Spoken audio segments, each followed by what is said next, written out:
Namaste, namaste everybody. Welcome again. We have come back for another round of Nakshatra series that we have been doing for a long time. So today we will be covering the Purva Bhadrapada. So we have the full house here today. We have Dr. Kanoli Sandeep Krishnan. We have Dr. Aditya Togi, and we've just been joined by Eve Mendoza. So welcome. Perfect time. It's a perfect timing that we just got started. We're just introducing. So we said we'll be doing Purva Bhadrapada. This has been long overdue. After the, what was the last one that we did? Shatabhishak. So we said, let's continue with this. Okay, so let me just start with a brief introduction. I don't know how deep that will be, but I'll try to keep it as short as I possibly can. But there are certain points that I wanted to bring out because I think there are so many videos already available on Nakshatras and on Purva Bhadrapada. So some of the key points that I've come across with this nakshatra. But before I go there, and before I start with Purva Bhadrapada, I wanted to talk about the deity, the Devata, the Nakshatra Devata, which is associated with this nakshatra. Okay, so let's start with the deity. The deity of Purva Bhadrapada in the Vedas is said to be Aja Ekapada. Now, I have tried to gather as much information I could in the last few years about this mysterious deity, Aja Ekapada. Aja Ekapada in Mahabharata and some of the Puranas where has been mentioned, he is said to be one of the Ekadasha Rudras, one of the 11 Rudras, or 11 abstractions of Shiva, or 11 abstractions of Rudra. Aja means the one-footed goat god who has a goat face, and Ekapada, which means, or Ekpat, which also means who was suddenly or rapidly appearing all at once. And because he was said Aja, Aja also in Sanskrit means unborn. So it was a reference to saying that it was an unborn lightning. A lightning doesn't have a father. So he is born out of nowhere. And Aja Ekapada is got a lot of transcendental energy that is associated with it. It is also said that Aja Ekapada is the mount or the vahana or the vehicle of Agni Devata and also of Mangal. So what you see, Mangal or Mars, the mount or the vehicle is said to be Aja Ekapada. Now, when I talk about Aja Ekapada, this is that form of Rudra, which usually is referred to the pillar of light or the pillar of fire. In the Puranas, there is a reference that there was an infinitely long pillar which emerged from nowhere. And from this pillar is said to have emerged Vishnu and even Brahma. And it's this pillar, which is like a Shivalingam. And from this sprouted Vishnu and Brahma. And this pillar of light has said to be, there is no end to this pillar. And it is also, there is a story in the Puranas where the reference is Vishnu and Brahma wanted to see what is the origin and what was the end of this pillar of light. or this pillar of fire which just emanated in the universe. It's believed that Vishnu took the form of a wild boar, Varaha, and he went downwards, digging in and going down. And Brahma is said to have taken the form of a swan, Hamsa, and flew upwards to find the end. And Vishnu wanted to find the origin. Anyway, so Aja Ekapada is also said to be, in certain things, they're said to be a fire serpent or a fire dragon. And if you also notice that this nakshatra can also have a connection with Nataraja, the dancing Shiva, because he has a ring of fire around him as well. And he's standing on one foot in a dancing pose, where his right leg is firm on the ground, he's standing on ignorance. It was a dwarf Asura.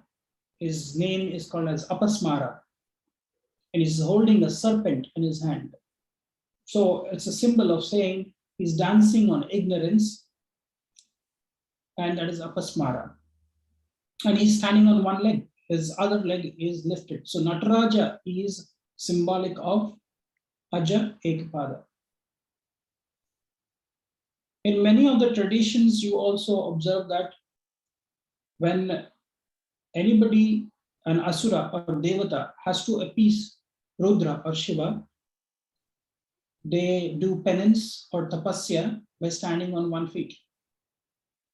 Whether it was even in Mahabharata, it said that Arjuna stood on a feet and he did intense penance for Shiva, and he was blessed with the Pashupata Astra. That's the main weapon that was gifted by Shiva to Arjuna. Also, it is said that Ravana also stood, and Kumbhakarna also stood on one feet, and they prayed a lot to Brahma and also to Shiva, but Shiva gave him the Chandrahasa. The weapon Chandrahasa means it's like the laughter of the moon. Chandrahasa literally means. So it was a deadly weapon which was given to Ravana by Shiva. So a lot of yogis knew about the connection of this deity, Aja Ekapada, with penance and bhakti, devotion. This is something I have never seen anybody talk about, the importance of Uttama Bhakti. And this has been given in Bhavishya Purana. When I read about the Nakshatra Devata in Bhavishya Purana, I was really, because what happens is, please do not go and just read the books. Actually go to the source and really read the source, because sometimes you miss out on the description that has been given in Sanskrit. Like for example, Nakshatra Devata associated with Purva Bhadrapada in Bhavishya Purana, I'll give you what it is said. It is not said Aja Ekapada. It is said that the deity is Shuddha Spatika Mani Samana Kantiman Ajanma Prabhu. I repeat again, Shuddha Spatika Mani Samana, which means Shuddha, which means it is as pure as a white Himalayan crystal or quartz or Himalayan crystal, what we call as Spatika, Shuddha, which means white. Mani Samana, Mani means it's like a crystal or a stone or a gemstone or a quartz. Is equal to that. He is splendorous. And Kantiman, which means he is sparkling, and he is an unborn Almighty, Ajanma Prabhu. So he reminds you of an unborn Almighty sparkling like a white Himalayan quartz. This is how the description of Aja Ekapada has been given in Bhavishya Purana. And in Bhavishya Purana, see, Bhavishya Purana is why we have to read Bhavishya because it is Bhavishya Purana is a dialogue between Sumanta Muni and Sri Sanatika. In this description, where Sumanta Muni is giving about each of the nakshatras. So, what does Sumanta Muni say about what are the blessings? Again, you have to read the Sanskrit words. It says Uttama Bhakti Vijaya is what he's saying. Uttama Bhakti, which means you are getting ultimate devotion and success with your devotion also comes. So great devotion and victory is the main thing that is connected to this nakshatra. That's why these nakshatras, this pair of these nakshatras are called Bhadrapada. Bhadra, which means auspicious, pada, feet. So it is again the auspicious feet. And in many traditions and paramparas, we will see that we keep the Guru Paduka, which means the feet of the Guru is always kept, and that is where we always venerate. The Guru Paduka is the association that you see is with this Proshtapada. The other name for Bhadrapada in the ancient times, it was called as Proshtapada. What is Proshtapada? Proshtapada means like a stool or the feet. And actually, it is not just the feet, it is just said to be the feet of the fire altar. Okay? It is the feet of the Yagna Kunda or the Havana Kunda. But many people then misinterpreted that as also saying the funeral cot, because that is also the burning bed. Because this nakshatra falls in the final part of the 5 nakshatras. I do not consider this as the last 5 nakshatras from Dhanishta. Typically, in my study in the last few years, I have come across a different system also what I've been looking at. Instead of taking the 27 nakshatra scheme, I have been looking at a system which is dividing the 28 nakshatras into 4 parts. And the first series of 7 nakshatras starts from Kritika to Ashlesha. The next set I see from Magha to Vishakha. And then from Anuradha to Shravana. And then Dhanishta to Bharani. If you look at this combination of these 4 sets of nakshatras, you will be able to study the nakshatras in a different manner. Probably this is not the class lesson for that, but I will do that in another lesson. Now let's go to also understanding what is the Shakti or the Aja Ekapadas. See, Aja Ekapada is the deity who is a kind of a Bhairava who helps you to give rise to the Kundalini awakening that is happening within a sadhaka, a spiritual aspirant. And this is like a pillar of fire, which is or a fire dragon, which is really, or a fire serpent, which is really going through your spine. So for the spiritualist, this nakshatra is all about awakening the fire within him, which is dormant. Now, I also bring your attention to another story, which also shows you the importance of this nakshatra. The story is about during the Satyuga, is about the great devotee of Vishnu, who is Prahlada. Prahlada and his father, the great Asura king or the emperor, Hiranyakashipu, he asked his son Prahlada, you always have been telling me that you are protected by Vishnu, you're protected by Vishnu. Where is your Vishnu? Show me. Where is he? So, is he here in this hall? Prahlada said, yes. Tell me, do you think he's in this pillar? And he says, yes, he's in that pillar. So he takes his mace and he smashes the pillar. See, a pillar you have to understand the esoteric significance of the pillar. Why did the Ugra Narasimha, who was ferocious form of man lion, who emerged from a pillar? Because pillars are supposed to be holding the building. They are like foundations. So we look at the four pillars, and those four pillars they are holding everything. So a pillar was a very significant thing in the whole palace of Hiranyakashipu. He identified a huge big pillar. He said, "Is he in here?" He says, "Let me see." And when he smashes it, comes a man lion avatar. He's in the Ugra form. Ugra means he's in a very ferocious. The description has been given in many of the texts. You have to see. He was blood red eyes with they say claws, which were like diamond, as hard as diamond.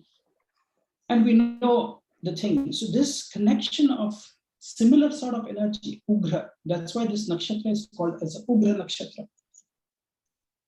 It's a violent nakshatra. But the association of this nakshatra with Ugra Narasimha, and those people I have seen, I have given people who have very high energies which are associated with this nakshatra, I have told them to recite Ugra Narasimha Gayatri mantra or listen to Ugra Narasimha Gayatri mantra, because it pacifies. When you look at both the Bhadrapadas, I always have seen Purva Bhadrapada as Ugra Narasimha, and Uttara Bhadrapada is the pacified form of Narasimha, who is Lakshmi Narasimha. As soon as Lakshmi sat on his left lap, that's when he was completely calmed down. Otherwise, there are stories which also say they had Shiva, Kali, and Durga had to take a form of a Sharabeshwara. Sharaba is like a mythical beast, and the wings were like Kali and Durga, and they still couldn't control him. That was the only way they could control a man lion avatar, because even though it was a Vishnu's avatar, these are half avatars, they are not complete Purna avatars. As a beastly, he's not able to control them. And Shiva had to come to control. Shiva, Durga, and Kali. Sharaba is the mystical flying beast, lion-like. Anyway, so there is these kind of themes that you see with this nakshatra coming out very, very prominently.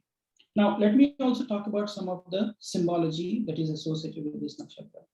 Some symbologies that have been given is, see, when you look at iconography, I attach a lot to the iconography, because that's how you will be able to understand a lot about the deeper secrets of the nakshatras, is to associate yourself with the iconography. So one of the iconographies which is said to be, it is like a two-faced man.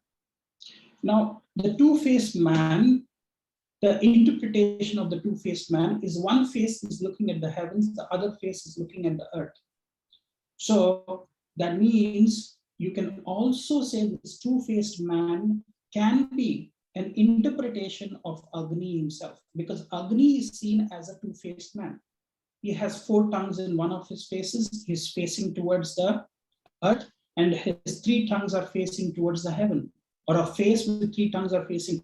That's why it's called a Saptajiva, the 7 tongue. So he takes all the offerings that are given to him on the earthly plane, and he distributes the offerings to the deities in the heavens. So one of the face of Agni is facing towards the heaven, the other face is facing towards the earth, where he's taking the oblations that are offered to him. So in one way, you can think that the two-faced man is nothing but Agni, and Ajat Ekapada is his mount, his Vahana, his vehicle. So there is a lot of importance. This is something which is a missing piece.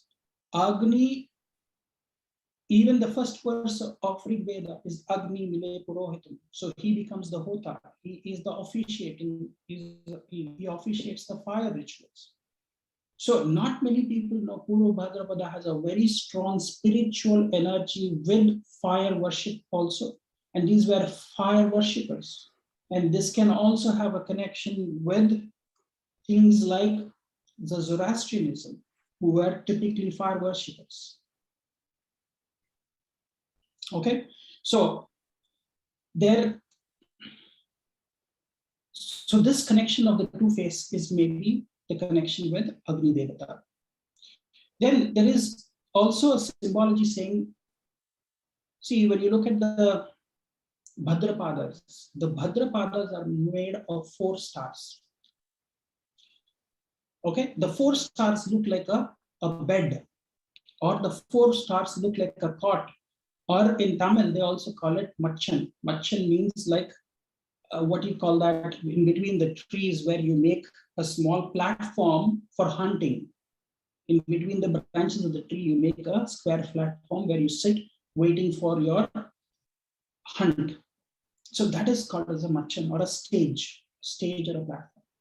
Now the 4 stars, if you see very clearly, one is called as Markab, which is the Yogatara, Alpha Pegasus. The other is called as, I don't know, I cannot pronounce that name. I don't know whether it's correct. It's Shiat or Sheet. I don't know how that's pronounced. It's Beta Pegasus. Now, this is called as the other two, Algenab and, Alpha Andromedae, which the ancients used to call it the Alpha Andromeda, or Alpha Andromedae is called as Devyayani. Devyayani is the name given to that star because it is connected to the concept of Murugan, Skanda, Subramanya, Kartikeya. Now, this Pegasus means the head of the horse. And this star, these 4 stars, actually was called as the saddle of the horse. Okay, these 4 stars used to make the saddle. So this nakshatra is also said to be connected to these 2 stars, and they have a connection, and you can see this, it's called the Great Square of Pegasus in the sky. Now, from these 2 stars, you also observe some of the themes that I have seen. One is Aja Ekpada, and in some text, in some Tamil work, some Tamil works are also very, very great on nakshatras, which we, unfortunately, if you are not able to read Tamil, then you will miss out on a lot of information which has been passed on to us. We are only heavily reliant on learning only from the Vedas, then we are losing something. Now, in the Tamil work, it is also said that, now this might be surprising to some of you who are watching this. This is said to be the birth star of Karna. I don't know how many of you knew. In the Tamil work, it is said, and Kumbhakarna. See, in Tamil literature, Ravanasura, some people in the south say it is Moola Nakshatra. Actually, Moola Nakshatra is the star of Hanuman. And they say Revati Nakshatra is said to be the star of Ravana, birth star. And his brother was born in Purva Bhadrapada, Kumbhakarna. Now, this nakshatra, in a work called Kumaraswamy, Tamil literature again, which is a discourse between Murugan, which is Skanda, Subramanya, Kartikeya, he is directly delivering this text to Agastya Rishi. And in this text, it is said that Kubera is the lord of this nakshatra. Or you can probably say he is like an alternative deity. See, we have a Rigvedic deity, then we have an alternative deity, which is in the south. The southern text, Kumaraswamy talks about Kubera being the. So, this nakshatra, even in the southern Kerala, they say the Kinnaras were born from this nakshatra. Or these are stellar civilizations, which is, we said Alpha Pegasus, which is the Yogatara. Now, what is Yogatara? Yogatara means junction stars. junction, conjunction. Yoga means conjunctions. Coming of two things together is conjunction, yoga. Yoga Tara means these are conjunction stars. These conjunction stars are the real abode of the nakshatra deity of the Devata. The rest of the stars you see are just markers. This is my view. I think other people can have other views as well. I feel all the energy, the Shakti that we talk about this nakshatra, which Dr. David Frawley has said that the nakshatra Shakti of this is Yajamana, Udhyamana, Shakti. Now, what is Yajamana? Yajamana means somebody who's sitting and getting the benefic results of a spiritual practice that is being performed. A spiritual practice, I'm not saying just a fire ritual. It could be even sometimes construed as some kind of tantra. Now, tantra is not bad. The bad rep that tantra always gets, when you say tantra means always you think it is always something like black magic and witchcraft and sorcery, and no, it is not that. Okay, it is a use of specific mantras and geometrical objects, sacred geometrical objects, and energizing certain things is tantra. Tan, man, and dhan, isn't it? That's what. So mantra is the sound frequencies for your mind is mantra. Nakshatra, it's an apparatus to study the sky. Naksha and tra is an apparatus. Similarly, tantra is also something to God realization. Okay, so anybody who's performing tantra can have a connection also with this. Now, there is also another theme that I have seen with this nakshatra is very strongly associated with a tithi. See, every nakshatra has a connection with a tithi. This nakshatra is very strongly associated with Chaturdashi tithi. Chaturdashi is got a very bad reputation because Krishna Chaturdashi, we say, is very bad. Oh, first of all, Chaturdashi, people will say, well, with Chaturdashi, all the dual signs would be Dagda, which means they are burnt or they are, But why did Rudra choose Krishna Chaturdashi to be born? Rudra's birth star might be Ardra, but he chose this tithi, Chaturdashi. Chaturdashi, Shuddha Chaturdashi, which means Shukla Paksha Chaturdashi, Swati Nakshatra, Ugra Narasimha, his birth star.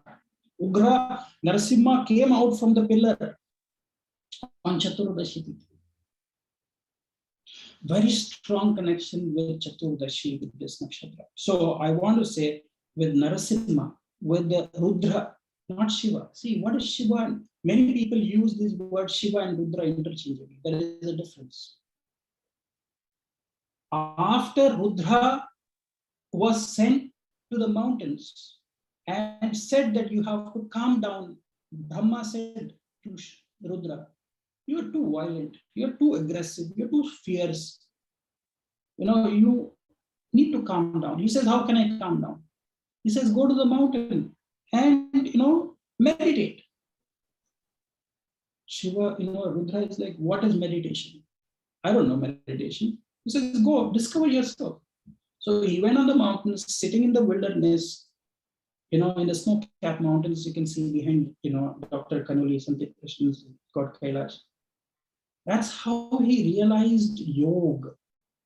And that is why he's called as Adi Yogi, because he was the first one to discover this form. So Rudra becoming Shiva, the auspicious, Shiva means the auspicious, the calm, the composed one. But here we're talking about Rudra, because he's a form of Rudra, the uncontrolled. And that's why we also talk about this nakshatra being connected to all the atmospheric endeavors that are happening around. Why? The 11 Rudras are, and their sons, the Maruts. The Marutas are said to be the sons of Rudra. They are the ones who bring the tornadoes, the hurricanes, the tsunamis, all these things, earthquakes, whatever you talk about.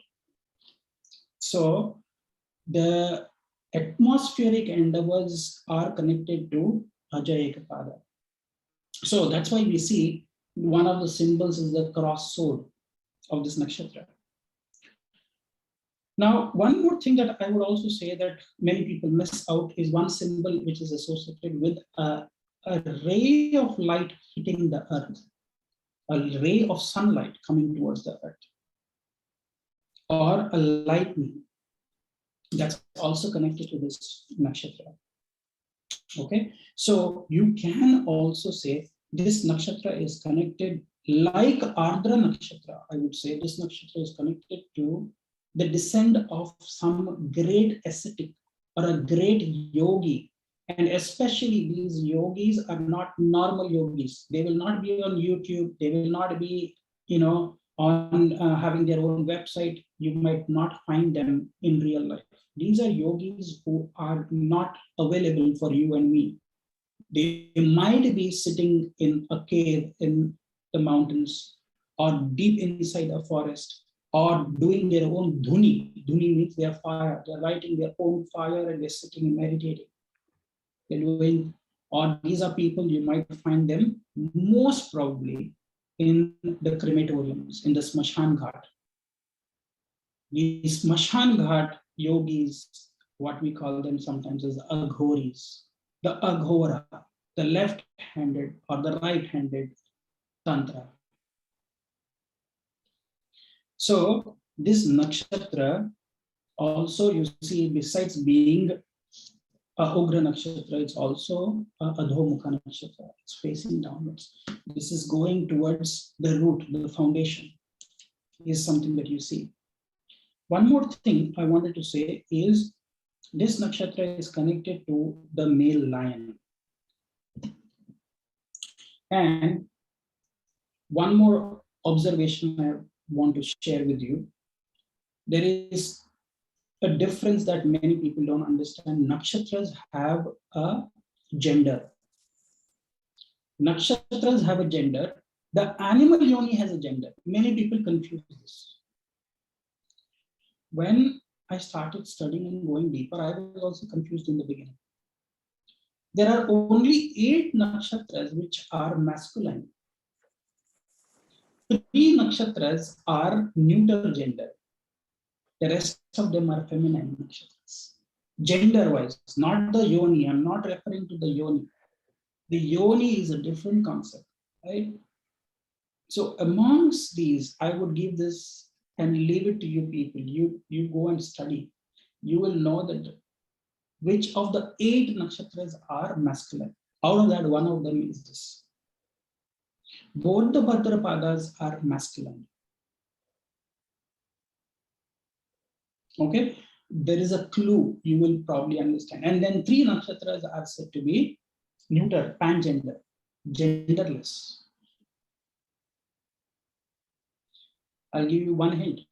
See, Shatabishak, the nakshatra which comes before Purva Bhadrapada, is neuter gender. So after neuter gender comes the masculine Purva Bhadrapada and Uttara Bhadrapada. It is connected to Akasha Tattva. Among the nakshatras, there are the Pancha Mahabhutas. This is connected to Akash Tattva. Akash Tattva is ruled by Vishnu. That's why we say these are called as Panchaka nakshatras. But I also want to add 2 more nakshatras with the Panchaka, which comes subsequent to them. Ashwini and Bharani are also, probably they are not Panchakas, which means the last 4.5 nakshatras. Dhanishta, the 3rd and the 4th pada, Shatabisha, Purva Bhadrapada, Uttara Bhadrapada, and Revati. Out of this, Dhanishta and Purva Bhadrapada are the most deadliest of the Panchakas. Why? It is believed in the southern tradition of astrologers. They say if a person passes away, there's a demise in the family. There's somebody who passes away when it is in a Dvipushkara nakshatras. Dvipushkara or Dvipada nakshatras. Dhanishta is called Dvipada because two padas are falling in Capricorn, two padas are falling in Aquarius. So it is said that when somebody passes away, and if proper traditional prayers and appreciate, what do you call that? Giving peace to the soul is not done, it says it will take two more family members with it within a period of 1.5 to 2 years. Now, Tripada, which means Purva Bhadrapada is called as a Tripada Nakshatra or Tripushkara Nakshatra, which means three padas are falling in Aquarius, one pada is falling in Pisces. It says at least three family members the soul will take away. And I have seen this at least in 2 occasions, some through clients and some in my own family also, within a period of. So that is why we say when people are passing away, there is a special ritual called as Narayana Bali. Narayana Bali is offered to, especially if the soul has left away the body when either they were unmarried in a very young age, or they went through an accident or some trauma, or either through suicide or through some things like burning, drowning, any of these things. Then even Garuda Puran was read for such souls as well. So there is a lot of history also associated with this nakshatra. But let me tell you one more thing. This nakshatra falls under that category of nakshatras which can bring a lot of wealth also. Bhadrapadas are supposed to generate a lot of wealth. Now, what sort of wealth? Many people, when I say wealth, everything comes as the bank balance, the house and properties and things. We forget that the Bhadrapadas are connected to Lakshmi. Bhadrapada is connected to Lakshmi. Some traditions also believe Uttara Bhadrapada is the birth star of a form of Lakshmi Padmavati. Because Bhadrapada is also the month when Ganesh Chaturthi is also celebrated. Ganesh Chaturthi is also celebrated, and the Bhadrapada month also we have the 15 days of Pitru Paksha, 15 days, the fortnight of the ancestors is also celebrated. That is why we see a connection with this nakshatra also with the funeral cot, the burning cot, the front legs of the funeral pyre or the funeral cot is what we say, isn't it? Why? Is because in the month we also see, we celebrate, not only in the Shukla Paksha we celebrate, and then there is a very important in the Bhadrapada. Do you know which is the most important day? And there is a connection there also in that important day, which is in the Tamil tradition they have given this when I read it. This nakshatra is also given to Adisheshan or Adishesha, because during the Bhadrapada month, the Chaturdashi Tithi, Shukla Chaturdashi is said to be Ananta Chaturdashi, because that is said to be Ananta Shesha came onto this earth. Ananta Shesha has a connection with anything to do with Ashlesha Nakshatra, serpents. Patanjali, Lakshmana, Shatrughna, also Balabhadra, Balarama, they are all incarnations of Sheshnath. So Bhadrapada is also got a very strong connection with the serpents. And this is what you would see even in the Mesoamerican traditions of the Aztecs, what are the other traditions in the Mesoamerican Aztecs, Incas, and all of these people. I was talking with somebody from who visited Peru and was doing some research on, he's one of the students who has been in our classes for the nakshatras as well. So he talked about a lot of connection with the Nagas and the connection with how the Naga, that's why we see what is the name of the serpent, the flying serpent. the flying dragon that they call. Yeah, it's called Quetzalcoatl, if I'm not mistaken. Yeah, correct. So what do you call that? Quetzalcoatl. Quetzalcoatl. Yeah, that's Now, the name. Yeah. in a Tamil tradition, when I was talking, they said that's nothing but it's a form of a serpent called as, Kokilkan. Kokilkan means with a different forms of eyes. These are serpents which have mesmerizing eyes. Kokilkan is the name, and that's the name from the Tamil tradition. The etymology is the same. What you said, that is the name. So I see a lot of connection with this nakshatra, also with a country where a lot of traditions related to afterlife rituals, what we call as Shrad, giving Tarpanam, that is the side here. There is a lot of such work which is done in a country in the Mesoamerican tradition. It's called Honduras. Have you heard of this country, the Honduras? That's where a lot of today's times, a lot of black magic also happens. These are traditional centers where they're connecting to black magic because they're connecting to the spirits. So that is one of the reasons I've seen with this nakshatra, where people have gotten attracted to being cult gurus, establishing new religions. These are also said to be sometimes outcast with huge following for their teachings, because these are very risk takers. These are natural daredevils that I see.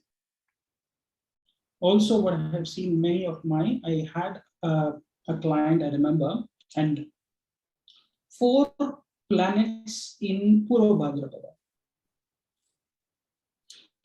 I randomly asked this person. This is a very well-known celebrity in India. I won't disclose the name, but when I asked this person, just out of, I didn't even know, what was Purva Bhadrapada very well then, just asked him, have you had any alien experiences?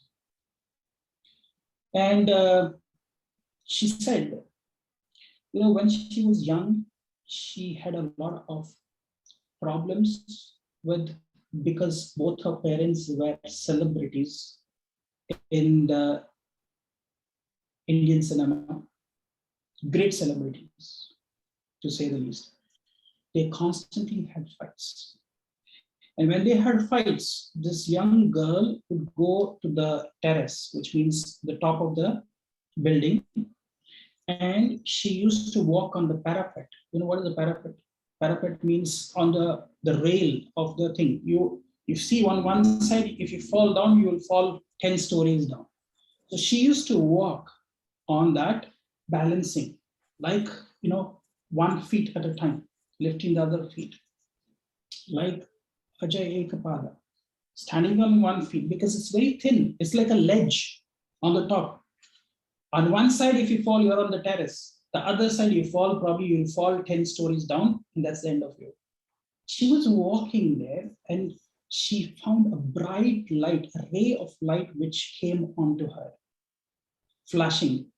She doesn't remember after that what happened.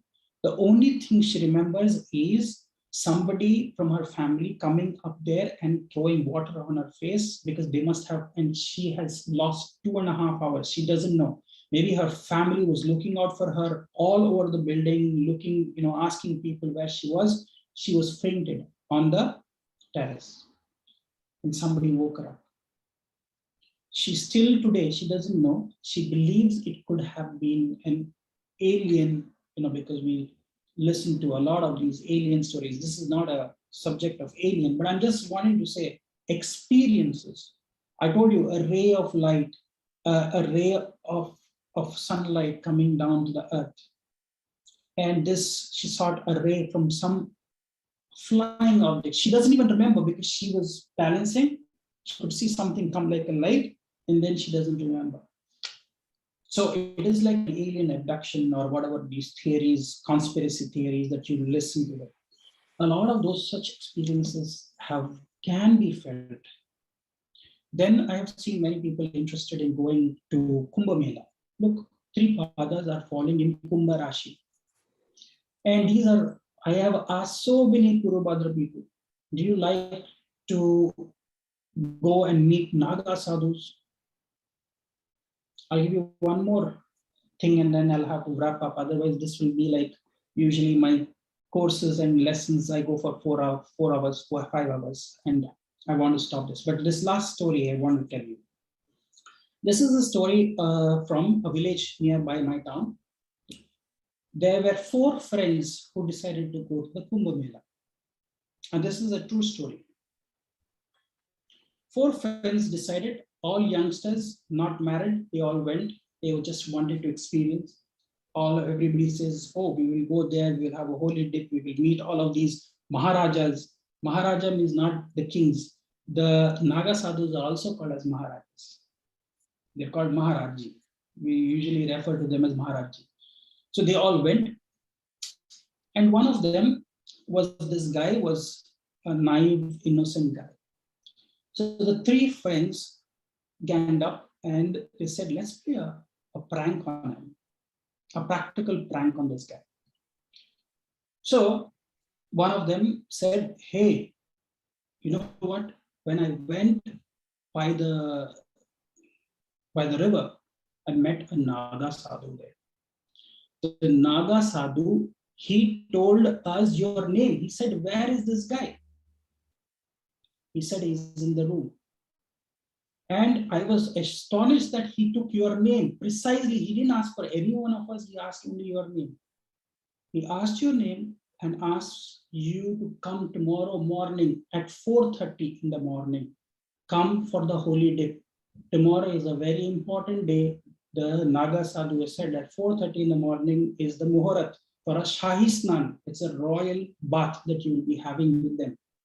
But we have not been invited. Only you have been invited. Dr. Paiji, I'm so sorry. I'm just making sure they're doing mischief. Yes, they're doing mischief. Exactly. Okay, just making sure. Sorry. Okay, please continue. Mischief. But they continue. The guy who was explaining, it's a mischief. First of all, remember this. So they said they have called, and he was like, really? But why me? You know, none of us, I thought we came here so that we all can go. Why don't you join? He said, no. It's only you. They have called you. He's like, okay, that's fine. But then there is a caveat. They said, you have to go there naked, completely naked. You cannot wear any clothes. You have to just go there in the morning at 4:30. He's like, that is ridiculous. Why should I go naked? I'm not going. He's like, no, don't. These are Naga sadhus. They can curse you as well. And their curse will probably last for 7 lifetimes. Don't make this mistake. Tomorrow we might be burnt also by these Naga sadhus. They're very powerful. Now, this innocent guy, he fell for the mischief. In the morning, gets up at 4 o'clock. He goes.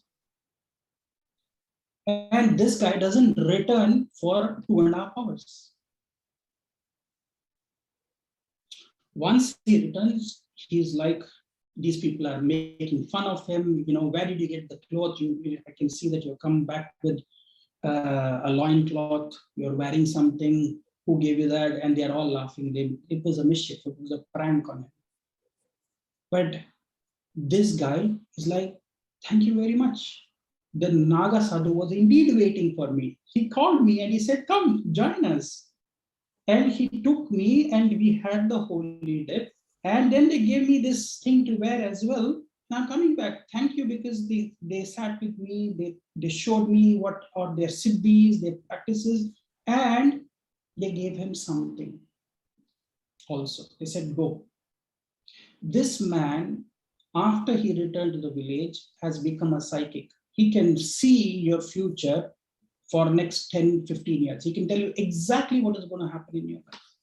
That is the siddhi which was given. A prank which was played on this person became real. This is the power of sometimes Purva Bhadrapada. You went there with your devotion, your faith, and there was really a Naga sadhu who was waiting for this guy.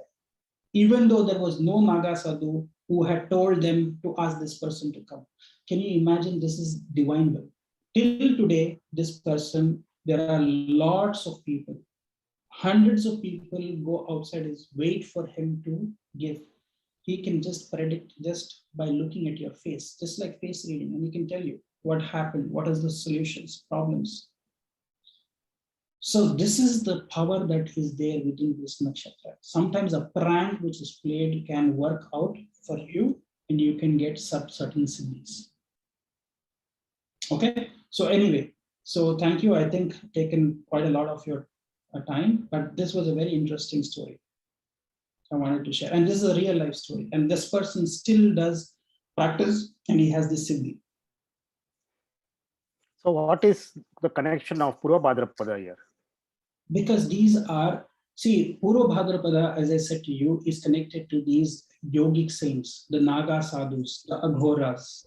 Sometimes when he went and took a bath, Kumbha, it's Purva Bhadrapada is sitting in Kumbha Rashi, Kumbha Mela, and these Naga sadhus sometimes can awaken and give you a new life and a new path that sometimes you would not have known. That is when you really understand your purpose here. Sometimes you will get an awakening, but awakening like how Hanumanji was cursed by a saint saying that you will forget all your powers, till Jambavant made him realize that what his powers were. Okay, so similarly, sometimes certain Purva Bhadrapada might have a hidden person coming into your life who can activate, just like how Hanuman was made to realize his powers. Maybe it was a past life, Purva Punya. It's the natural 11th house. Aquarius is the natural 11th house. It's also the natural Badaka house. For Aries sign, it becomes the Badaka sign. What is it ruled by? Your Aquarius, Saturn and Rahu, which is Rudra. Rudra's energy. Anyway, so I will let who's going next. Is it Eve or Aditya who's going next? I think Eve, she should go because she can also say the prayers.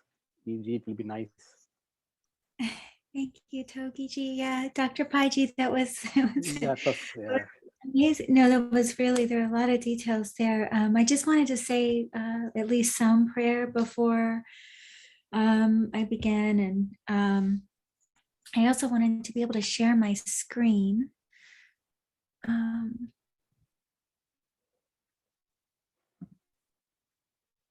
Try now. Is it working now? Can you see? Yeah. Yes, we can. Maybe can I interrupt you, Evji, for 1 minute, for a minute? Mm-hmm. Because similar story, they always say, you talk about all those divine beings and all, but why can't they come and help you? So this is also a real story. Back, I've heard where this one person who used to have visitations from I don't know whether it was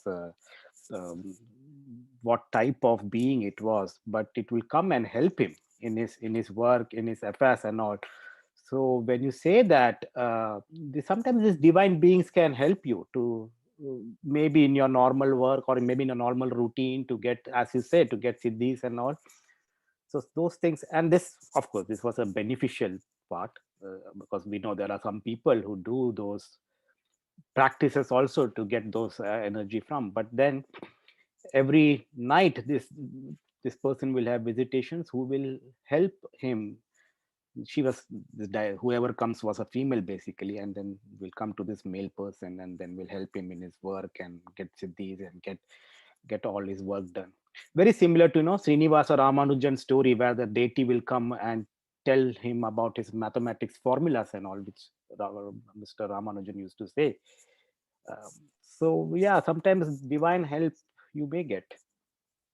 Togiji, to this day, you can look his work, Ramanujan's work, Yeah. the professors they said there would never be someone else like him. Yeah. Yeah. And you have this little man coming and saying that he got it from the temple.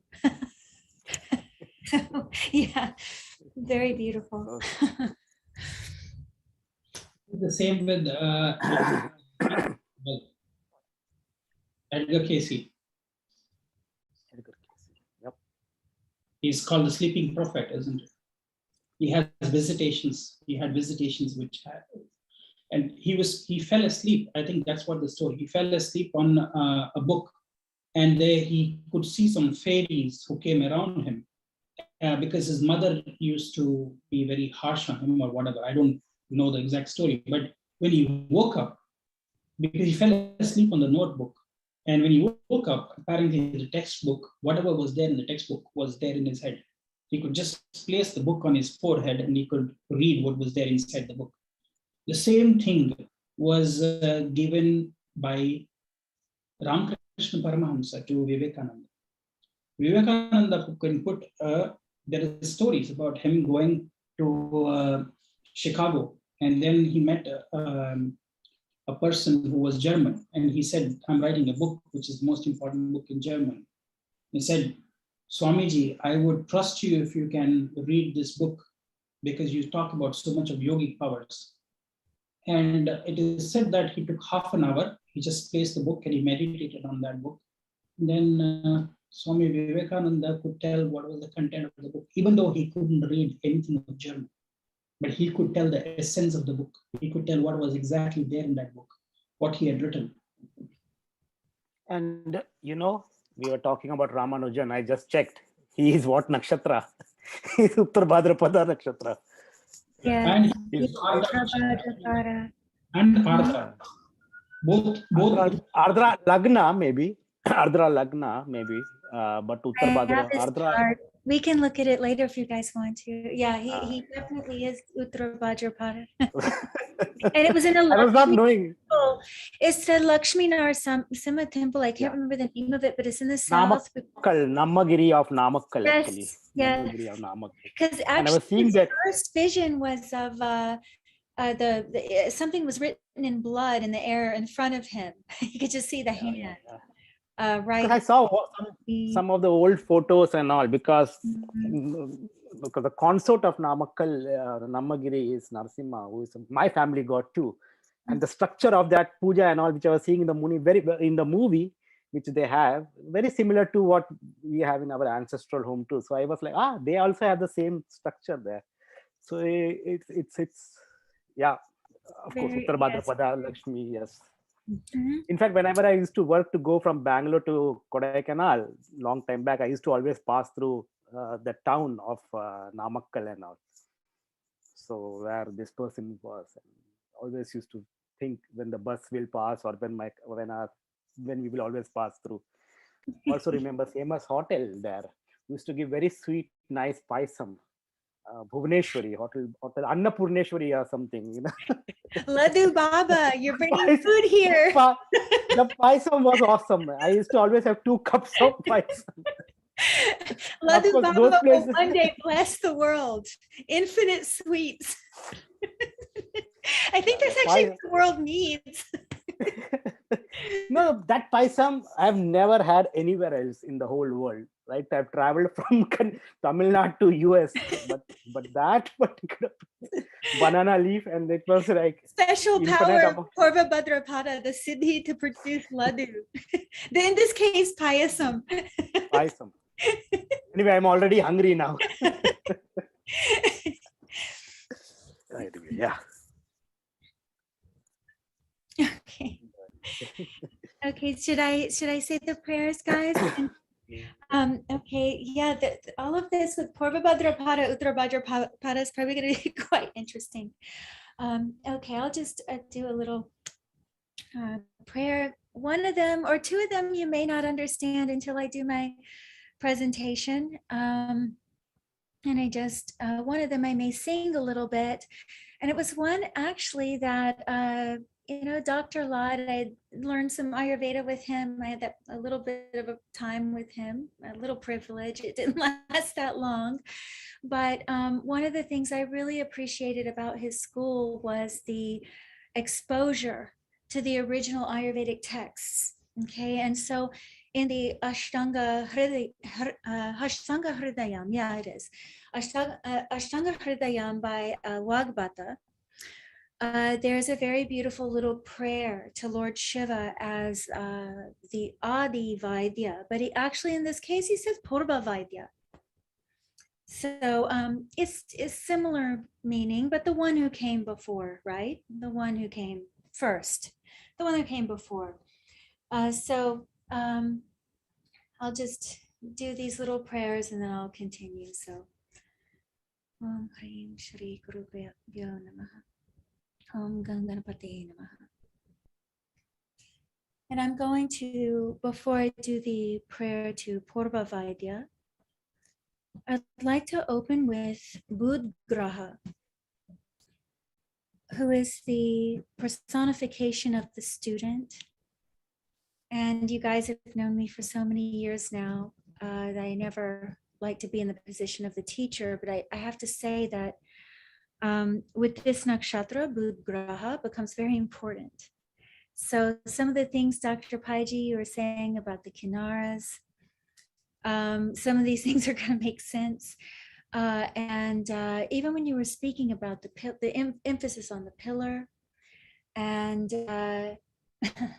this ferocious fire coming up the spine to defend this innocent boy is really what this is, the Brahma Danda or the Sushumna Nadi, actually.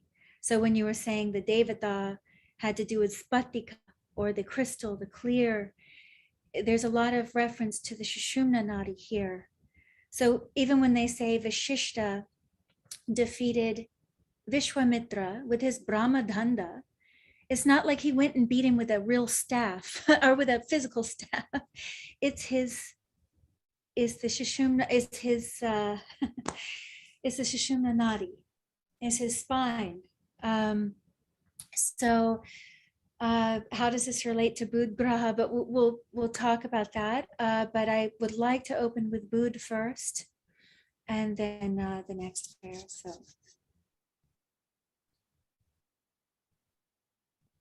Om Aim Strim Shrim Budhaya Namaha Priyango Kali Kashyamam Rupena Pratimam Budham Somyam Somya Gunopetam Tam Budham Pranamamyaham.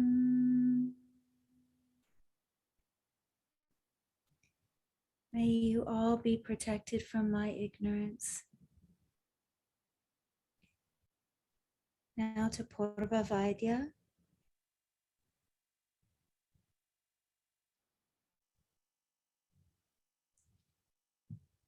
Ragarirogan satataru shaktan Asheshakaya prasrutan asheshan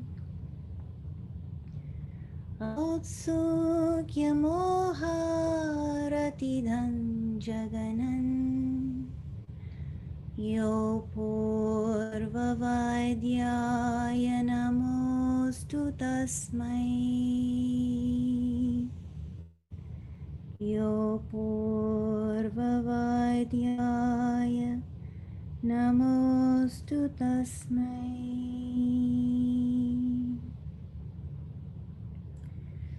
So that mantra to Lord Shiva as Purva Vaidya is very interesting because it starts off with Ragadi Rogan.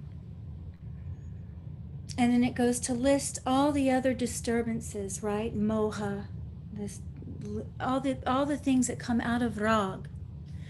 So we often hear a lot of talk about these shadripus, and religious thought tends to almost pit us against ourselves with like good and bad and this and that. But really, this is a beautiful, soothing prayer that we find in Ayurvedic texts, because Shiva becomes the original Vaidya by stopping the original Rag, which is the source of all of those other Shadripus, which are really seen as nothing but a disturbance. There's no good, bad here, anything. It's kind of saying that the original disease is just nothing but disturbance in the stillness. It becomes really important for this nakshatra, okay? So it becomes really important for some of the subtleties I'd like to cover here. So Rag, if you imagine a still ocean, or just a still one line, just completely flat and still and peaceful, tranquil, and then you just add one little vibration to that. Then there's all these ripples of waves that come out from this. Lord Shiva catches it at the bija, catches it at the very beginning, stops the Rag, which leads to all those other ones, right?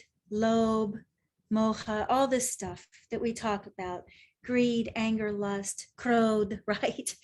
We're all trying to get these under control in spiritual communities, but we spend so much time stressing about them and creating this really bleak contrast between good and bad, and what should be and what shouldn't be, and what's righteous and what's holy, that we are dehumanizing our experience, and we're possibly even making it more difficult by creating more anxiety around these very natural disturbances in the ocean. They all come out of just one point, just one simple little movement.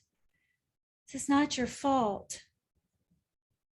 Okay, so anyway, I just want to like soothe that, because I want to talk a little more about this. So we have beautiful image of Lord Shiva here. I just wanted to begin with that. He wears the moon on his head, right? The Manaskaraka. The moon is full of Rag and Dvesha, attraction and aversion, waxing and waning. The moon is just full of this Rag, romantic graha, right? Completely in love with a very strong attraction and aversion, just like all humans. That's our condition. That's why the moon is Janma Nakshatra, cause of your birth. You know, these things are actually very simple and very beautiful and very clear. So Dr. Paiji did such a beautiful job with speaking of the Spatika, the deity, or the Devata. I've never heard of that Devata before, but when you talked about, this perfect form of devotion, this is kind of a perfect entry into some of the things I was going to talk about.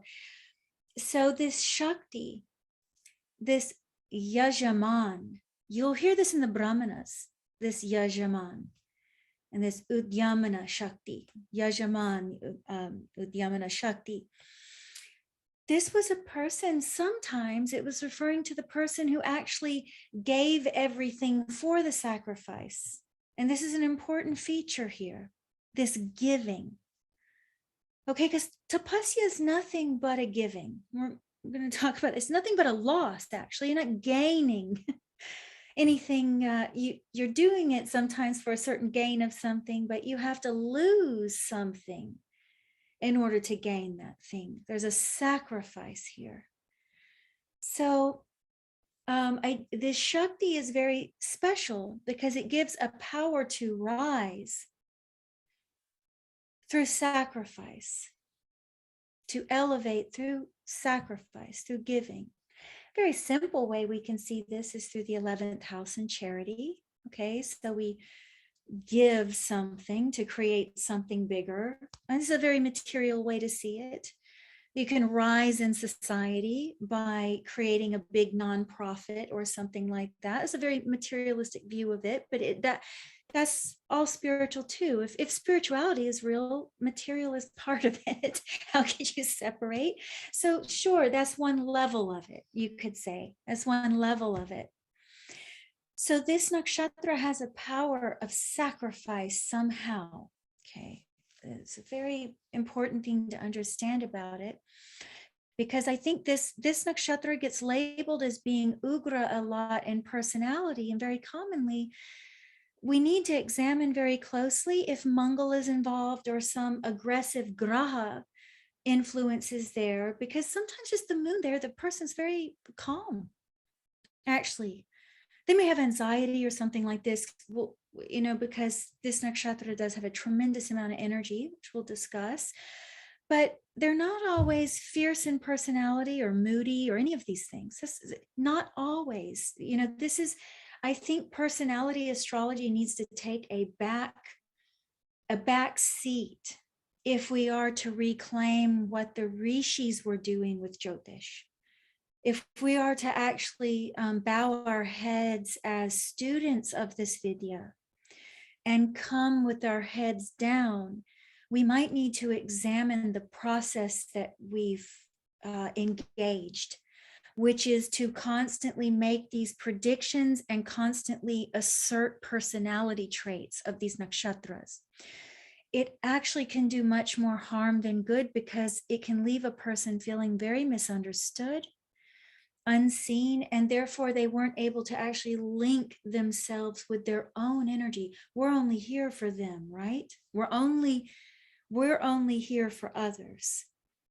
So if we can't be really helpful to them, there's no point in even opening our mouths. And I don't think it's always helpful to say, oh, this is an Ugra nakshatra, you have mood swings, or you're going to be a serial killer. I've actually had people come to me frightened that someone had told them that this is the nakshatra of serial killers. So I really giggled about that, because actually there's actually nakshatras that are statistically high serial killers. It was very funny. So, but it's not the nakshatra it's not the nakshatra. Okay, we can't do astrology this way. We're going to cause a lot of fear. Not only that, you'll mislabel, you'll make mistakes, and you're actually blocking. The brahmanas were used for, they speak about ritual, the ritual use of the timing of the muhurt of the nakshatra. So there was seen as a tremendous upward moving force when this nakshatra was when the moon would align with this nakshatra, and the tithi was important, but when the moon would align with this nakshatra, there was a tremendous fierce upward moving force. So immediately we do think of, to Dr. Paiji's point, when people discuss this forbidden word now, kundalini. I'm so scared to use that word, but when people do talk about these natural forces, when the spiritual awakening does start happening, there is an upward moving force and this fierce fire to burn all of the bondage in the Sushumna Nadi. So when it goes, the fierce fierce rising upward of that fire, you could say this is an Ugra nakshatra from that, okay? Because it has the responsibility to burn all of that, okay? So when we put these ingredients together, we're dealing with a very interesting nakshatra, okay? When we look at it, it's basis below and its basis above. Each nakshatra has that. So the power is to power of elevation through sacrifice or through giving away. Okay, so let's put that one place. Okay, that can be applied to material world or spiritual world. Okay, whatever why people are separating those, but you know, in this case, just for simplicity's sake, that's there. Then next we have this basis above and a basis below to support the world. Okay, the world becomes supported when this world becomes supported, okay, when the good of it is considered along with what's good for the devas. So when those two things are in harmony, then a great foundation is created for all beings. When the world of the Devas and the world of, let's say, the humans, the Manus, because this is a Brahma Trimurti Nakshatra, by the way. Any Brahma Trimurti Nakshatra is linked with the Manus, genetics, and all of that. Okay. Even though Lord Shiva may be one of the Devatas here, this is a Brahma Trimurti Nakshatra. So it is considering what is good for the world of the Manus.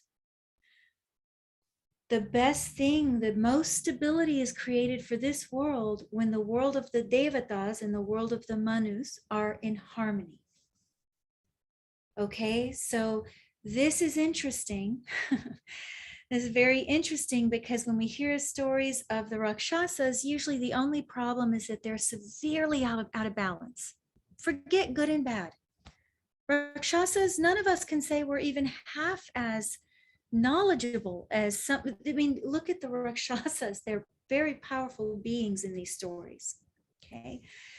So the main problem with them is they is in excess. What they do disrupts the balance of nature. What they do is very severe and it ends up throwing everything out of balance. Therefore, it overthrows the throne of Indra. Because Indra's throne is he has to keep the Devatas each allotting their work to keep everything in balance, nature in balance. And the world of the humans is very affected when you have someone too power hungry, too this, too that, or too little. We have famines, then we have floods. Anything too much, too little creates absolute disaster. So Purva Bhadra, as I'm moving to a certain point, guys. The river is flowing to an ocean. I know I speak circular sometimes, but trust me, I'm getting to a point. It's very important to remember and hold on to this quality of too much, too little here with Purva Bhadra, because it is all about what is the real foundation, what throws you off a foundation. How we already started in the beginning with the Purva Vaidya of catching that original rag, but you have to be in a very subtle state, to catch that at the root. Most of us aren't, and especially in this world, it's almost impossible for us to be in such a subtle state that we can catch that first rag, that first whim. Usually that rag, that attraction or aversion, whatever it is, whatever that disturbance is going to result in one of the Shadripus. For most of us, our vision is going to be clouded. So the most we can do is try to remember what's good for all beings. Purva Bhadrapada Nakshatra is the churning of that ocean, okay? I know we have spoken many times, the Pi team, all of us have spoken many times about the story of the Samudra Manthan, and this churning of the ocean. It's a very big theme in some of the nakshatras, just like Ashlesha Nakshatra. It becomes a very big story with the Vish and all of that. But here we have the mountain. Okay, here we have the pillar, which is nothing but the Sushumna Nadi, guys. When it comes to yogic thought, it's nothing but that. Okay, really. And who's the snake that Vasuki that goes on either side and they pull it back and forth? So let's just, and it takes the Devas and the Rakshasas to do this.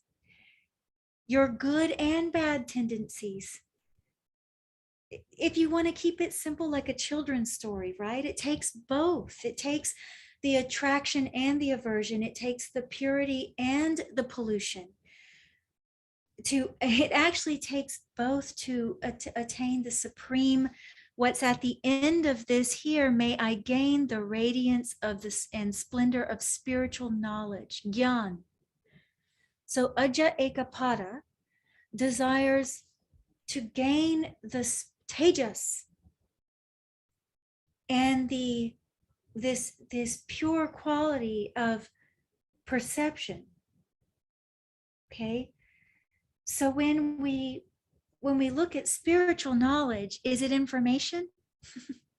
No, It can't be through words, right? Let's just go by a process of elimination. We could have infinite information and never reach spiritual knowledge. The spiritual knowledge, we throw these words around as if they are understood as soon as they hit the ear. And we take them for granted almost. So knowledge really has very little to do with information. The indriyas give us, the indriyas give us information. So many things give us information. So what is this splendor? What is this glow of spiritual knowledge? What is this light of spiritual knowledge that Ajja Ekapada is desirous of attaining when he goes upward? What is that? And what kind of foundation does he need to have that? So it's a question that I would ask all of you. It should provoke your curiosity, especially those of you who are interested in spiritual knowledge. What does that mean? And I want to give just a little example of this, that it's not just information, before I move to my next slide, and we'll get more into the meat of this. So a dear friend of mine had actually died, was dead for several minutes. And this person, I was expecting to have these, these near-death experiences.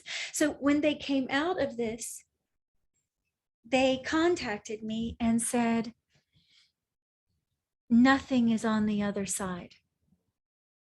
It's all black. And I said, you saw black? It was just all black? And they said, yeah, nothing's there. I just saw black. And I said, well, who was seeing the black? Who was observing? Who was seeing that there was not the black, the color black is the actual experience. It can't be nothing if you can experience it. And who was experiencing it for her to tell me? Are you following me? Who was that was aware of that she was calling nothing? Who was aware of that? That is the question. Because that, okay, so many people go to death and they have all these experiences. Hers was very fascinating. It's not about what she experienced, it was about who was actually witnessing that. Who was the witness? That might be what this is referring to with spiritual knowledge. The sacrifice. We're going to examine what this sacrifice is. So it's a one-footed devata. And I want you to pay close attention to how much it looks like the Trishul of Lord Shiva. And there is talk in yogic communities that the Trishul is nothing but Ida Pingala Shishumna. Okay, we can say something like that. I am no expert or guru. I can give no one any kind of awakening. All I can do is share from some place. But when I speak about these things, I feel like a little child, and I just want to keep my head down. So you guys are very aware when I'm not taking authority to know these things as a guru would, okay? So you need to investigate them yourself. But I'm only bringing it to your awareness that these things are much deeper than, oh yeah, Shiva carries a Trishul, and oh, this is a one-footed deity. So, okay, look at this image. In our modern times, there's a key trait of Purva Bhadrapada Nakshatra I would like to discuss here. It's one of the number one nakshatras that I do find it very commonly interested in spiritual topics. If it is worldly and very involved in the world, it will still be drawn to Jyotish or these kinds of things, even if they're very heavily involved in the world. And one of the things I find is that there can be either going to numerous paths, like visiting numerous gurus or reading from various sources, or studying various traditions and having a lot of intellectual knowledge. Once again, information, I'm trying to pull it down to a different place. So all this information, it's like, oh, this guru says this, but I don't know if I agree with that, which is an important process in discernment. Okay. Everything I'm discussing here is about to make sense. And so just please bear with me. It's a very important process with discernment to question the guru, or to question gurus, and to maybe go to various places and see what you agree with and what you don't. This is actually very important. Very, very important. But if you stay there and you stay in a place of seeking experiences on the surface of the waves, and you don't fix your energies and specifically your devotion in one place, if you don't use your discernment and your ability to challenge these gurus or spiritual teachings, if you don't use them to anchor yourself in one place, you will spend this entire life running in circles.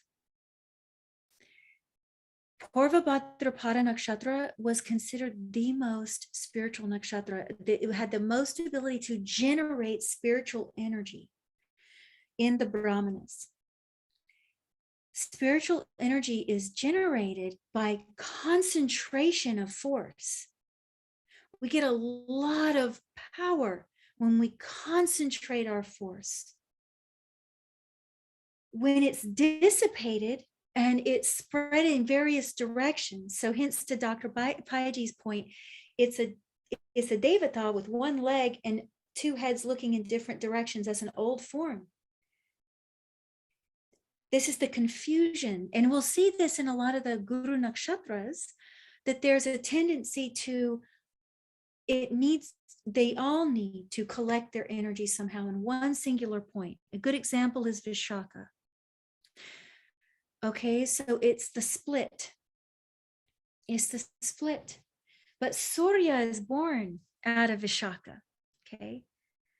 The graha of singular self-autonomy, the natural Atma Karka, okay, this is very important to contemplate these things, is born out of the split, the chemistry of Vishaka, okay?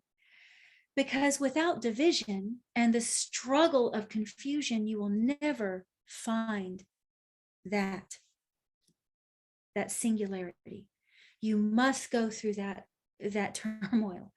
Same thing is happening in Aja Ekapada, where there's, with Purva Bhadrapada and Aja Ekapada is telling you at some point there has to be an anchoring of this intensity in one point, because you only have one foot, one Sushumna, one, look at people like Mirabai.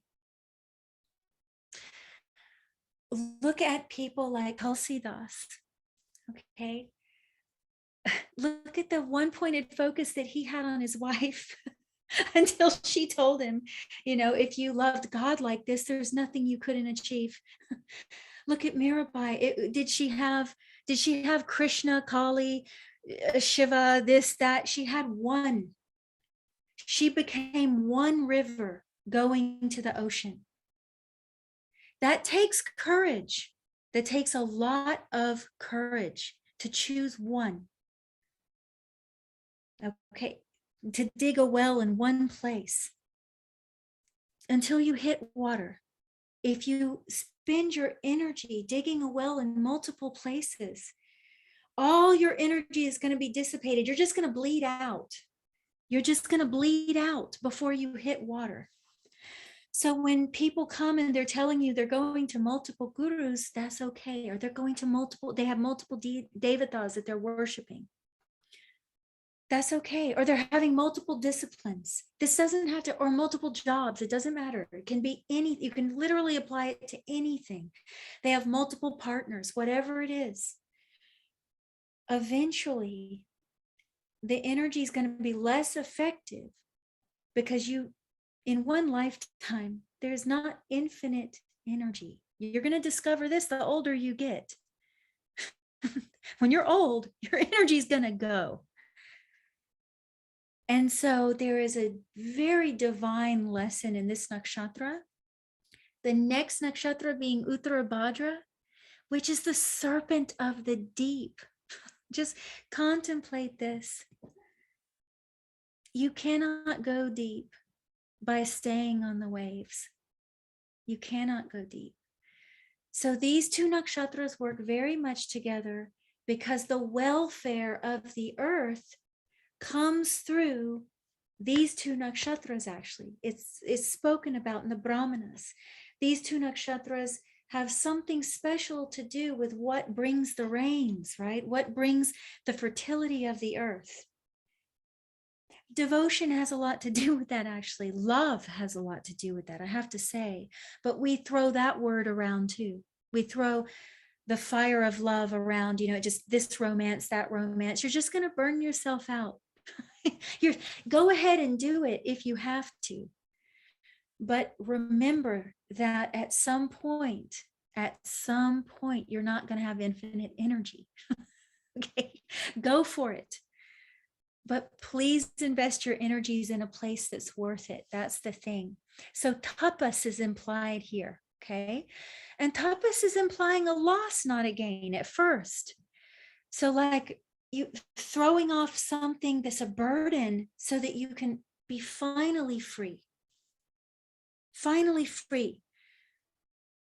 So there's a liberation here that this nakshatra is looking for, okay? This nakshatra is looking for a liberation, a form of freedom. But once again, you cannot find that without some kind of loss. And you cannot find that without sitting. Or you see all this tapasya with someone standing on one leg. These are very important things to contemplate, okay? So you cannot find this freedom from the prison you're in by doing more things that perpetuate that prison. So you really think about that, okay? So if you're staying in, if you want to have spiritual freedom, but then you're wanting to make all these excuses for why you need to do the same things that are leading to your bondage, these things need to be questioned. So this nakshatra is a great churning of the intellect, actually. This nakshatra has a great churning of the intellect. Many people have to face, fears here, anxieties, things like that, because this nakshatra is going to ask you what's good, what's truly good for you, what is truly good for all, okay? What's truly good for the world of the gods is actually good for the world of the humans too. It actually is good for those to be in balance, But we don't understand anything of that anymore because we've become so incredibly out of touch with nature. So this nakshatra is a place where, people born under it are very commonly asking very deep questions. And this is the reason why they will be seeking. And they will often be very good at spotting flaws in these gurus or in these teachings or anything. So it's actually a very good trait of their intellect that they do this.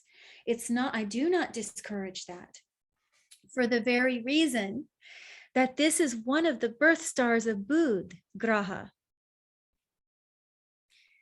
Okay, so please, right here, this is why Budh Graha represents the perfect student.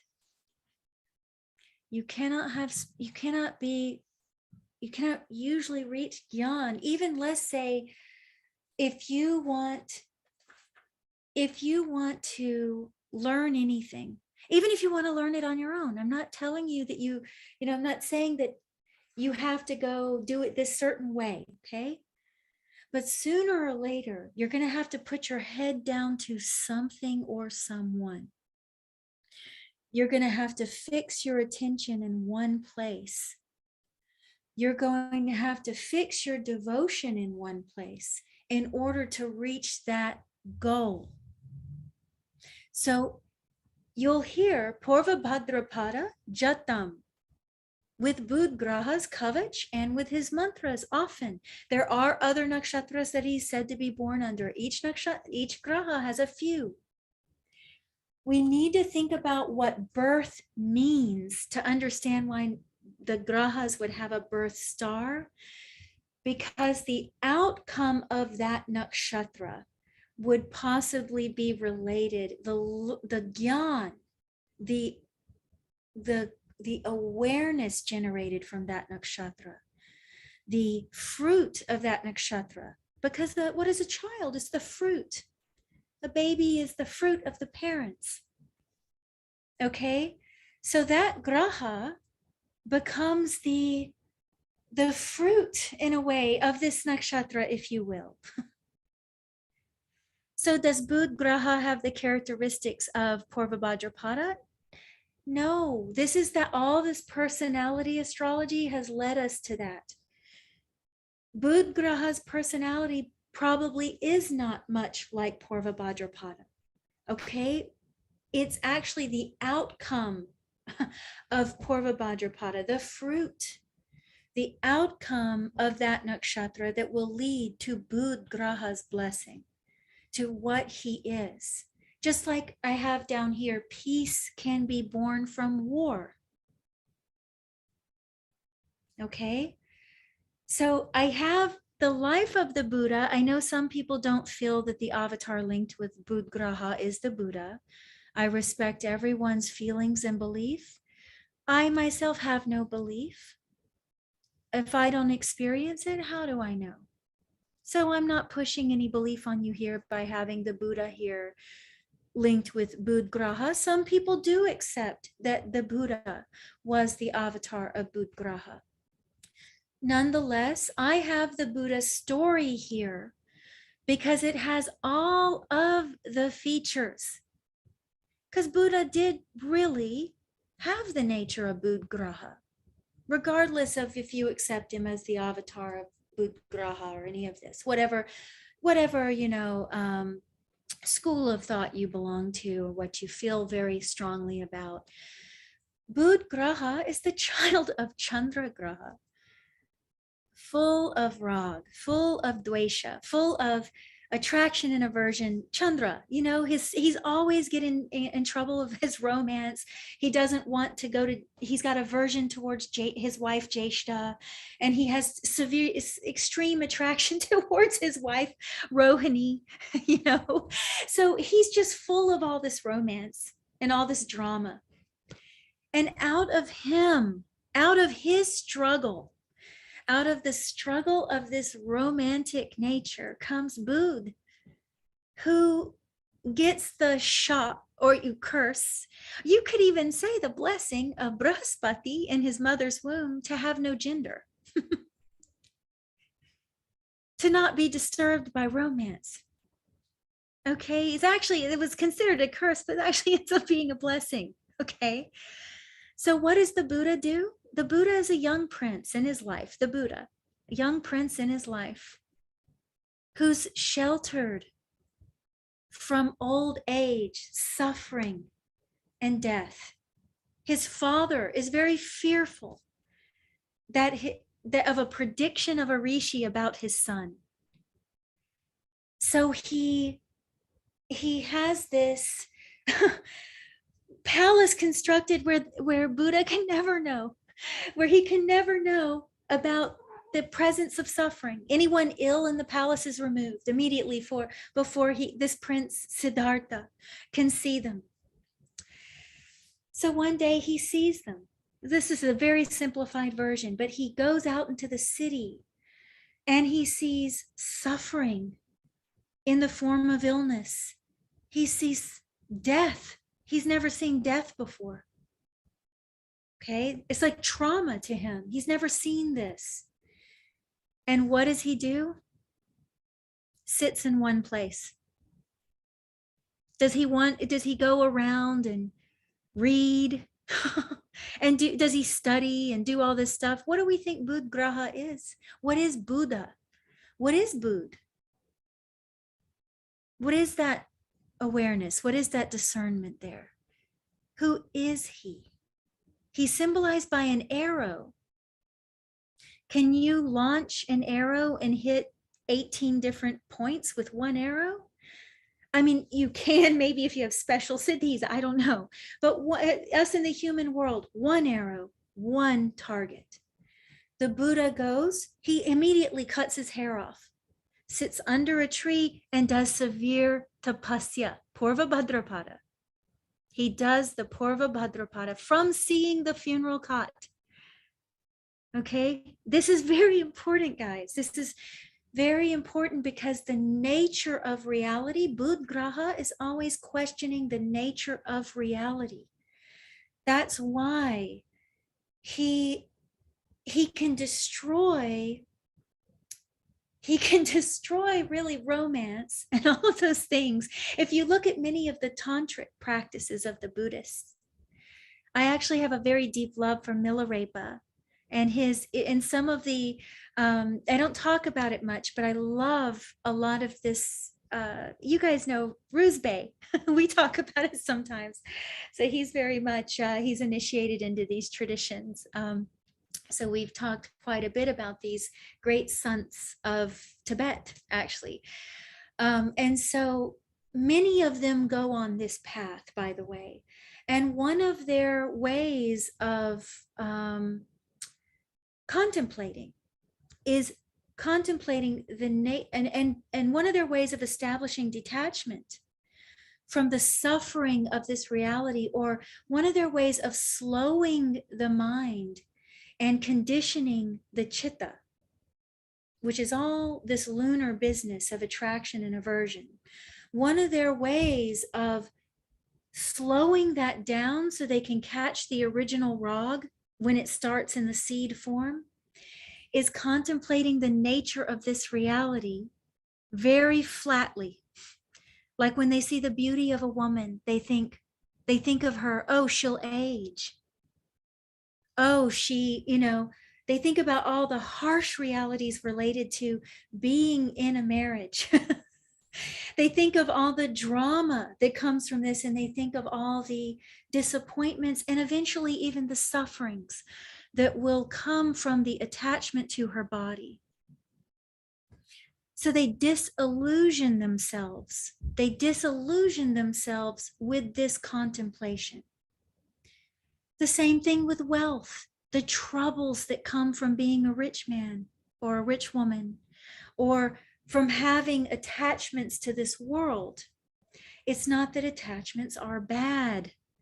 This isn't the philosophy behind this. It's not to make it good and bad. It's not to tell someone they shouldn't be attached. We shouldn't be preachers. It's if you see someone truly seeking peace of mind, truly seeking to be free of rag, then this is helpful for them. If they're not seeking that, forget it. Don't, just be their friend. There's nothing, what do we have to prove to anyone? In spiritual communities, a lot of people preach to each other, but we need to take care of our own business first. We're all in darkness. We're all eclipsed by attraction and aversion because we all have Janma Nakshatra, moon. We are all moon. And where are the nodes? They're attached to the moon, and they're the eclipses. So we're all eclipsed, and until we know truth, how can we lead anyone out of the stickiness, this mess? Okay, so Buddha is born out of all of that intense tapasya. Okay, so he actually in the Vara chakra, which is the days of the weeks, follows Mangal. And Mangal is the burning of that intense tapasya. So he's the first clarity that we get. It's very, very, I wanted to leave you guys with that. So to finalize, I just wanted to close with Ramakrishna. You know, I'm not into predictive astrology so much anymore. And I really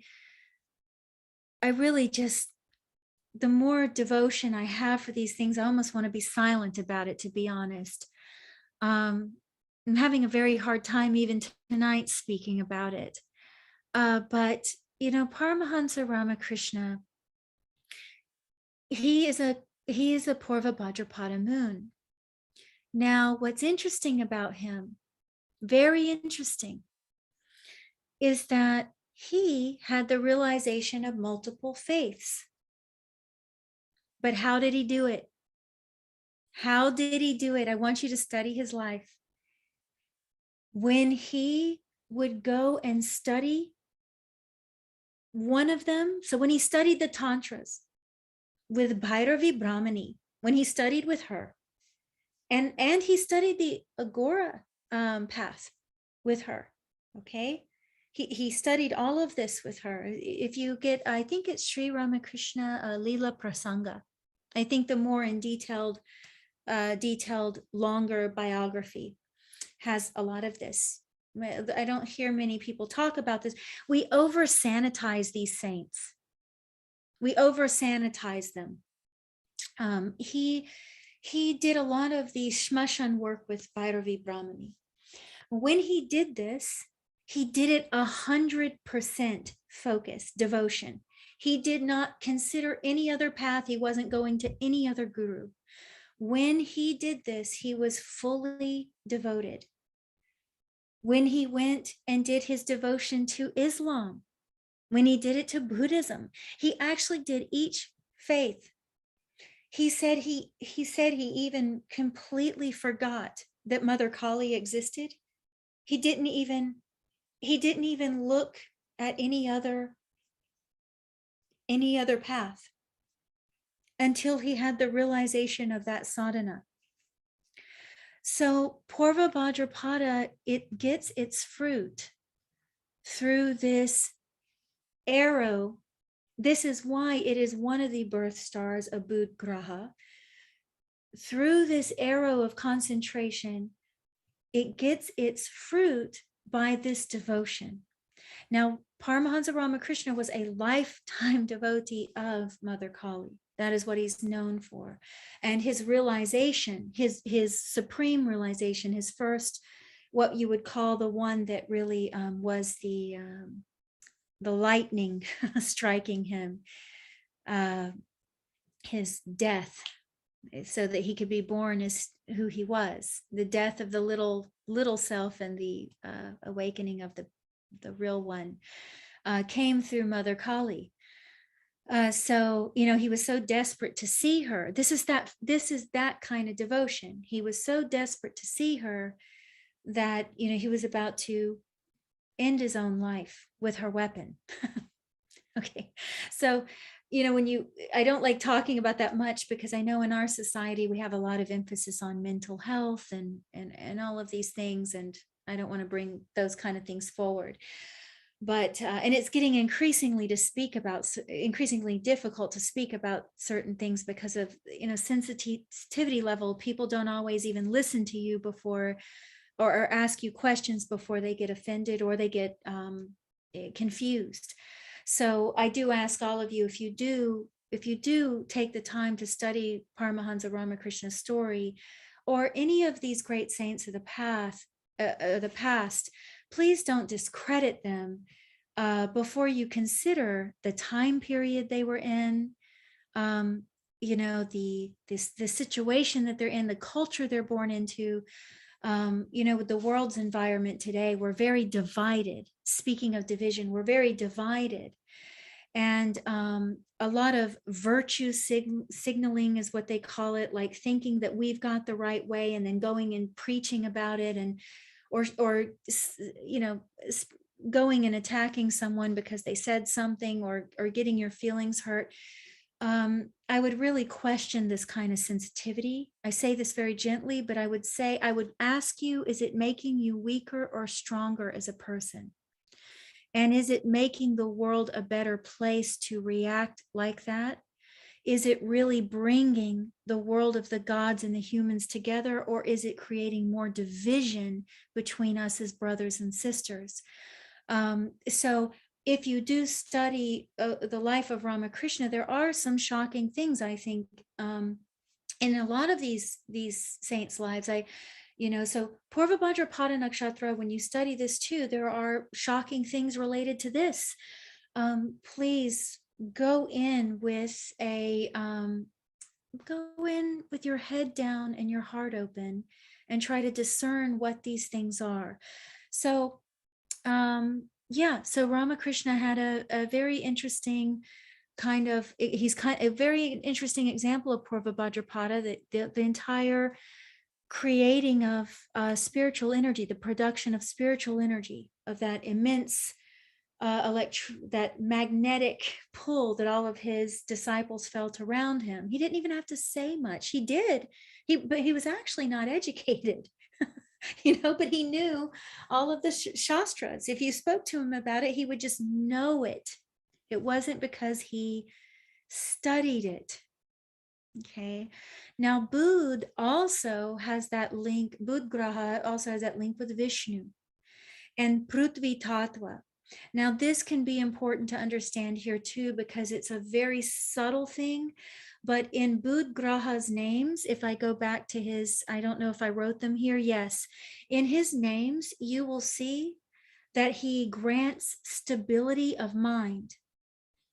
Now, we always talk about Chandra Graha with peace of mind, but Chandra Graha and his association just shows peace of mind, that,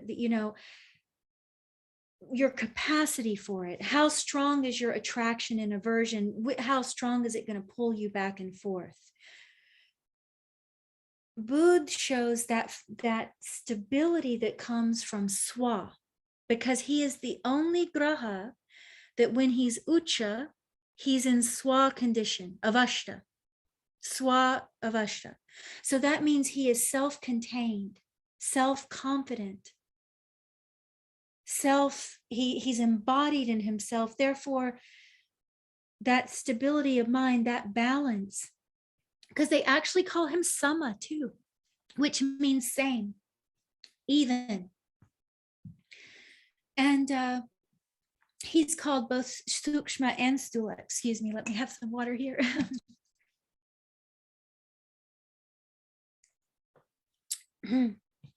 Boy, I'm talking too much. So he gives that stability of mind when he is in a good condition in the horoscope. But what does that even mean? I think we need to re-examine a lot of these rules, because it doesn't mean if you have a Nicha Bud, he's not in a good condition. Okay, so please don't be too quick to jump to the way if you have a strong Bud or Graha or relationship with this force is if you have stability of mind. Okay. So he's both Sukshma and Stula, which is a quality. So he's both material and subtle, which is a quality of the avatar. Like when Vishnu incarnates, or a guru, you could say as well, you could say that too, but when he has to take physical form, okay, there's the material form, but then there's still the subtle quality. Bud is both. That Prithvi Tattva is very interesting, because he's in the family of Brahaspati, born out of wedlock, right? And Brahaspati is the carrier of Akasha Tattva. Bud Graha deals with speech. This is making me remember that I needed to say this. Deals with speech. That is nothing but the architecture of Akash. Form of Akash. To give Akash or sound form is speech. Okay, so it's Prithvi in a way.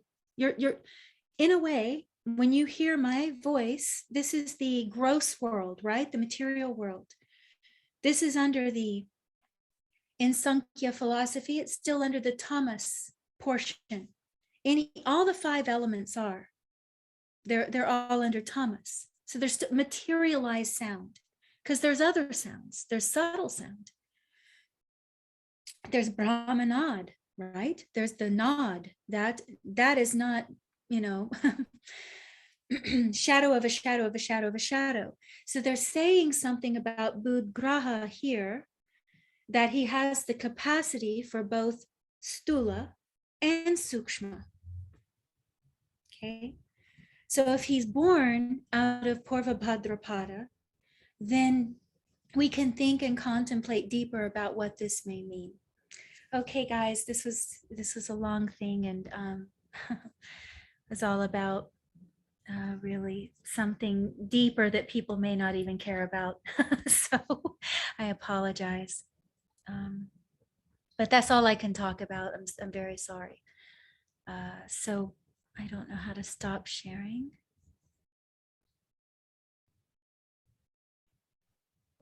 I think, yeah, you just need to click on stop share thing equals to Zumba. Okay. That was great, AG. That was great. But I'll give it over to Aditya right now, so that you can continue. I'm already hungry. Oh man. Udgraha. Yeah. Awesome. No? You should have some snacks. Yeah, I'm sure he's packed, right? Yeah.